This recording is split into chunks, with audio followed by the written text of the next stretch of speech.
அனுரவின் சீன விஜயத்தின் எதிரொலியாக இந்திய பெருங்கடலில் நிலைநிறுத்தப்பட்டிருக்கின்ற போர்க்கப்பல்கள் ரணிலை சந்தித்த மாலத்தீவின் முக்கிய பிரமுகர். இது தொடர்பில் தான் இன்றைய பார்வைகள் நிகழ்ச்சியில் அலச இருக்கின்றோம்.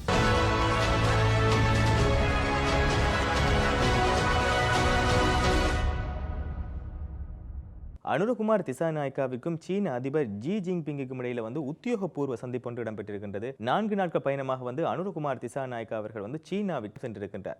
சீனாவுடனான இலங்கையின் நீண்டகால நட்பு இதன் போது நினைவு கூறப்பட்டிருக்கின்றது. இந்த சந்திப்பின் போது இலங்கைக்கும் சீனாவுக்கும் இடையில 15 புரிந்துணர்வு ஒப்பந்தங்கள் கைச்சாத்திடப்பட்டிருக்கின்றனவாம். இதே வேளை நீங்க பாத்தீங்கன்னு சொல்லி சொன்னா இந்திய பசிபிக் பிராந்தியத்தில் வெளிப்படைத்தன்மையையும் பாதுகாப்பு மற்றும் ஒருங்கிணைந்த வளர்ச்சிக்காக 3 போர்க்கப்பல்களை மும்பை கடற்படை கப்பல் கட்டும் தளத்தில் யார் அறிமுகப்படுத்தியிருக்கின்றார் சொல்லி சொன்னால் இந்திய பிரதமராக இருக்கின்ற மோடி அவர்கள் அறிமுகப்படுத்தியிருக்கின்றார். 3 கப்பல்களையும் நாட்டுக்கு அர்ப்பணித்த பிறகு மோடி அவர்கள் ஒரு முக்கியமான கருத்தினை தெரிவித்திருந்தார். என்னன்னு சொல்லி சொன்னால் உலகின் முக்கியமான கடல்சார் வல்லரசாக இந்தியா வளர்ந்து வருகின்றது என்று அவர் சொல்லியிருக்கின்றார். அது மட்டுமல்லாமல் நம் நாட்டின் செயல்பாடுகள் வளர்ச்சியை அடிப்படையாக கொண்டதே தவிர விரிவாக்கத்தை அடிப்படையாக கொண்டதல்ல என்றும் அவர் மோடி அவர்கள் ஒரு கருத்தினை தெரிவித்திருக்கின்றார். அந்த கருத்திலிருந்து நீங்கள் ஒரு விஷயத்தை தெரிவித்துக் கொள்ளலாம். என்னன்னு சொல்லி சொன்னால் யாரோ ஒருவர் இந்த பிராந்தியத்தில் ஒரு விரிவாக்க நடவடிக்கையை முன்னெடுக்க முயல்கின்றார் என்ற மாதிரியான ஒரு பொருள் புலப்படக்கூடியதாக இருக்கின்றது. அதிலே கணக்கு அரசியல் ஆய்வாளர்கள் என்ன சொல்கின்றார்கள் என்று சொல்லி சொன்னால் சீனா தான்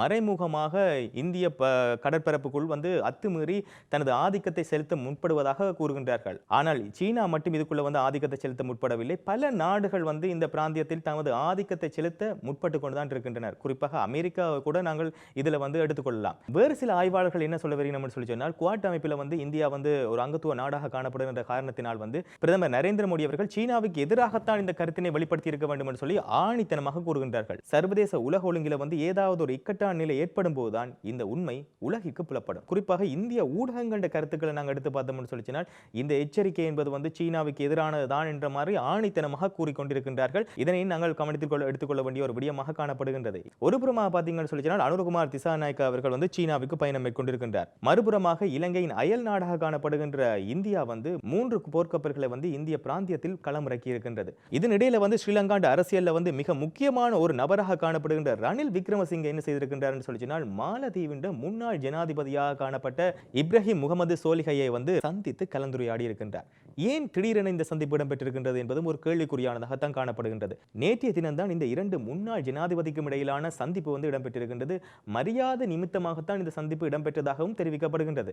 ஆனால் இவர்களுடைய சந்திப்புக்கு பின்னால ஏதாவது ஒரு அரசியல் சூட்சமம் இருக்குமா என்று சொல்லி பலரும் கருதுகின்றார்கள். அதற்கான காரணம் என்னன்னு சொல்லி சொன்னால் மாலத்தீவின் ஆட்சியாளராக இருந்த ஜனாதிபதி இப்ராஹிம் முகமது சோலிஹை இந்தியாவிற்கு ஆதரவாக இருந்த ஒரு நபராக காணப்படுகின்றார். இந்தியாவிற்கு ஆதரவாக இருந்த அவர் பின்னாளில் ஆட்சியில் இருந்து துரத்தி அடிக்கப்பட்டார். அதே போல ரணில் விக்ரமசிங்கே அவர்களை நீங்க எடுத்து பார்த்தீங்கன்னு சொல்லி சொன்னால் அவருடைய போக்கும் இப்போது இந்திய சார்பு நிலைப்பாடாகத்தான் காணப்படுகின்றது. இவர்கள் இருவரும் ஏன் இப்போது அனுரகுமார் திசாநாயக்கா அவர்கள் சீனாவிற்கு விஜயம் மேற்கொண்டிருக்கின்ற சமயத்தில் முக்கியமான சந்திப்பில் ஈடுபட்டிருக்கின்றார்கள் என்பது ஒரு கேள்விக்குறியானதாகத்தான் காணப்படுகின்றது. இலங்கையின் ஆட்சியாளர்களின் வரலாற்றை நீங்க எடுத்து பார்த்தீங்கன்னு சொல்லி சொன்னால் இப்போது அமைந்திருக்கின்ற தேசிய மக்கள் சக்தியின் அரசாங்கம் என்பது அனுபவமற்றவர்களால் உருவான ஒரு அரசாங்கமாக கருதப்படுகின்றது. புதியவர்களை கொண்ட அரசாங்கமாக கருதப்படுகின்றது. இந்த புதியவர்களால் இலங்கை தீவில் ஒரு மாற்றத்தை உருவாக்கிவிட முடியுமா என்று சொல்லி பலரும் கேள்வி எழுப்பி வருகின்றார்கள். குறிப்பாக சிங்கள புத்திஜீவிகளை நீங்க எடுத்து பார்த்தீங்கன்னு சொல்லி சொன்னால் பெரும்பான்மையான ஆட்கள் என்ன சொல்லணும்னு சொல்லி சொன்னால் அனுரகுமார் திசாநாயக்கா அரசாங்கத்தால் சரிந்து கிடக்கின்ற பொருளாதாரத்தை நிமித்த முடியுமா அல்லது இந்த ஊழலுக்குள் புரையோடி போயிருக்கின்ற இந்த பொதுத்துறை நிர்வாகத்தை மீள் கட்டமைக்க முடியுமா என்று சொல்லி பல கேள்விகளை எழுப்பி வருகின்றார்கள். அனுரகுமார் திசாநாயக்கா அரசாங்கம் சில சந்தர்ப்பத்தில் அதற்கான பதிலடிகளையும் வழங்கி கொண்டுதான் இருக்கின்றார்கள். தமது ஆட்சியில் பல மாற்றங்களை செய்ய முற்படுகின்றார்கள் என்பதும் தெளிவாக தெரிகின்றது. ஆனால் சர்வதேச அரசியல் ஒழுங்கில் இவர்கள் எவ்வாறான நிலைப்பாடு எடுக்க போகின்றார்கள்? உலக வல்லாதிக்க நாடுகளின் ஆதிக்கத்திலிருந்து எப்படி இந்த இலங்கை தீவை மீட்கப் போகின்றார்கள்? இது அனைத்துக்குமான பதில் சீன விஜயத்தின் பின்னர் தான் வெளிப்படும் என்று பலர் கூறுகின்றார்கள். என்ன நடக்கப் போகின்றது என்பதை பொறுத்திருந்து பார்ப்போம். இது போன்ற மீண்டும் ஒரு பார்வை நிகழ்ச்சியின் ஊடாக உங்களை சந்திக்கும் வரை உங்களிடமிருந்து விடைபெற்றுக் கொள்ளும் நான் உங்கள் பிரஜீவன் ராம்.